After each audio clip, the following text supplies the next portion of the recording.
Welcome back to this special edition of Hannity. Other than President Trump, the most talked about politician in America this week is 33-year-old New York Assemblyman Zohran Mamdani, a self-described Democratic socialist who is now just days away from becoming the Democratic Party's official nominee for mayor of New York. You've probably heard a lot about him already, but let's dig in a little bit more deeply tonight. For starters, this is a guy who proudly is against capitalism. Do you like capitalism? No, I have many critiques of capitalism. And I think ultimately the definition for me of why I call myself a democratic socialist is the words of Dr. King decades ago. He said, call it democracy or call it democratic socialism. There must be a better distribution of wealth for all of God's children in this country. And that's what I'm focused on. Easy to say when your family's wealthy. Somehow it gets even worse with this guy. He boasts about a plan to hike taxes on so-called white neighborhoods, and a guy who, until very recently, was an aspiring rapper. Take a look. This is the #1 spice. It's in the morning and roll like a dice. Mama told me this once and I'm telling you twice. So wise up. #1 spice. #1 spice. #1 spice.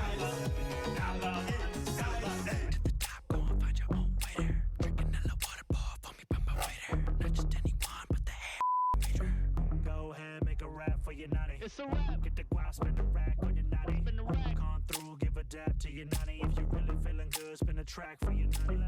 Go ahead, make a rap for your natty. It's a rap. Get the guap, spin the rack on your natty. Spin the rack. Come through, give a dab to your natty. If you really feeling good, spin a track for your natty. Easier than getting a job. Mamdani says he wants to make housing in New York more affordable, but spends all his time trashing landlords. As one real estate developer told Fox Business, quote, "You don't build housing by attacking the people who build it." And here's the thing. Mamdani is far from a unifying force. He won just over 40% of the vote, less than 500,000 total votes. Even the Washington Post editorial board is now openly worried that Mamdani is so dangerous he could end New York City's status as the world's most prominent city. Here now with reaction are former Senator and Ambassador Scott Brown, Fox News contributor Hugh Hewitt, and Project 21 Chairman Horace Cooper. Horace, I have to start with you. Is this guy going to be as bad a mayor as he is a rapper with that shirtless apron and the cosplay? Oh, my goodness. And Horace, what do we make of a guy proudly saying he wants to tax white neighborhoods? How do you even enforce that? You know, this kind of racial division doesn't work. The New York Times just came out with a piece talking about a review of what happened in the 24 presidential election. And it turns out that Black Americans, brown Americans, and the working class ran from Ms. Harris. And in fact, if more of these groups had voted, she would have lost at a larger margin. When you look at what happened in New York City, you see similar numbers. You are not seeing the, quote, base of the Democrat Party showing up to vote. What you are seeing are out-of-touch elites and apparently people that can abide this cringe-heavy rapping that this guy does. So, Hugh Hewitt, to Horace's point, if you look at who turned out and for whom they voted, Cuomo did fairly well with a lot of the African-American voters, but Mamdani really won a lot of the rich neighborhoods.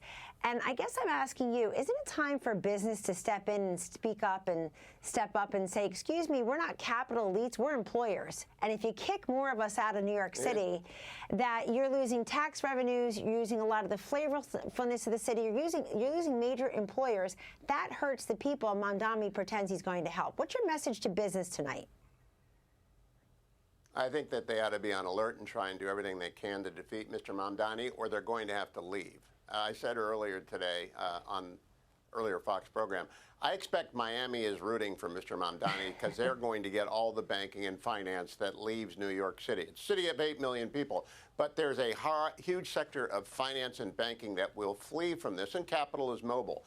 I also want to warn people, he's on the on the warpath against housing. He wants to regulate rents. All that does is make housing scarcer and drive up rents.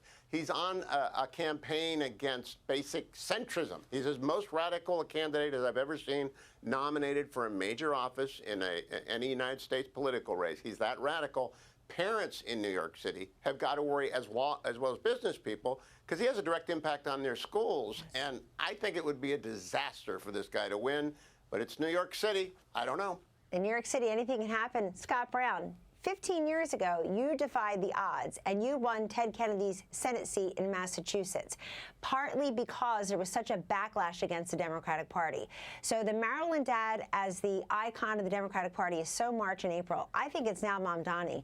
And do you feel that that could actually make a difference in some of these other races, like the New Jersey governor's race? Jack Ciattarelli did a smart thing. He's like, this just shows business should move to New Jersey, that the Democratic Party is crazy, not normal. How do you think this is going to affect the party? Yeah, well, listen, it's a Democratic Party is certainly a different party than even Ted Kennedy, but definitely John Kennedy. They wouldn't be around in this party. As you know, I'm running for Senate in the U.S. Senate here in New Hampshire, and I hear the same thing. Sadly, that is what the Democratic Party is now. They're anti-capitalism. They're anti-Israel. They don't want America to succeed.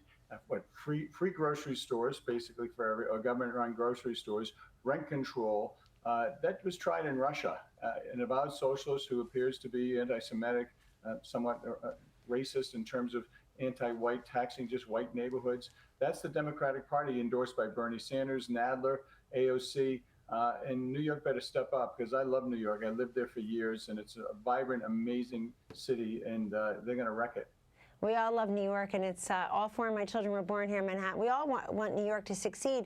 But look, you said the word, and it's important, anti-Semite. He's an anti-Semite. This is someone who's called for the global intifada. He said he would arrest Benjamin Netanyahu.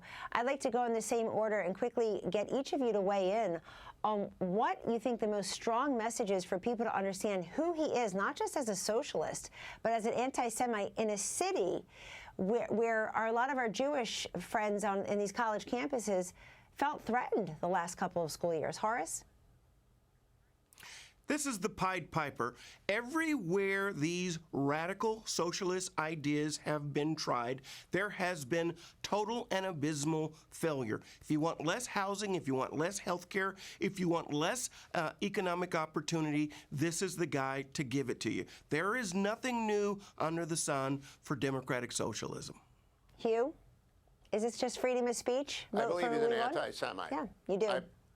I think he's an anti-Semite. Absolutely. Wow. I've read all of his statements endorsing the Holy Land Five, talking about global intifada, which is a call for basically the extermination of Jews everywhere. If he gets 1% of the Jewish vote in New York City, that would be crazy. He shouldn't get that 1%. He is a radical anti-Zionist, anti-Semite, and people need to hear that again and again, because the evidence bears it out. If you just look at his record, you will recoil in horror from the things he has said and the people he has stood behind. Close us out, Senator Brown, and maybe future senator from New Hampshire. Yeah, you can't make this stuff up. You got to look behind the curtain. I think there's a lot of smoke and mirrors there. As you said, you got to look at his record, his lifelong record.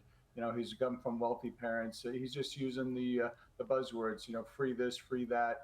Anti-Semitism, absolutely. Attacking white neighborhoods with higher rents, affecting the stability of New York City.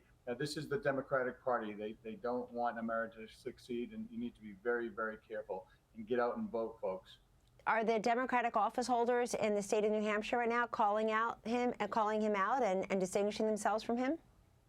No, you have Elizabeth Warren actually endorsed Chris Pappas, who's running against me, you know, and, you know, she's endorsed him as well. So, yeah, there's a connection. They're all connected. They're really anti-capitalist. They're anti-Semitic, and obviously they're really struggling to, you know, make America succeed. And they're going to hurt the exact voters and residents that they say they're going to help.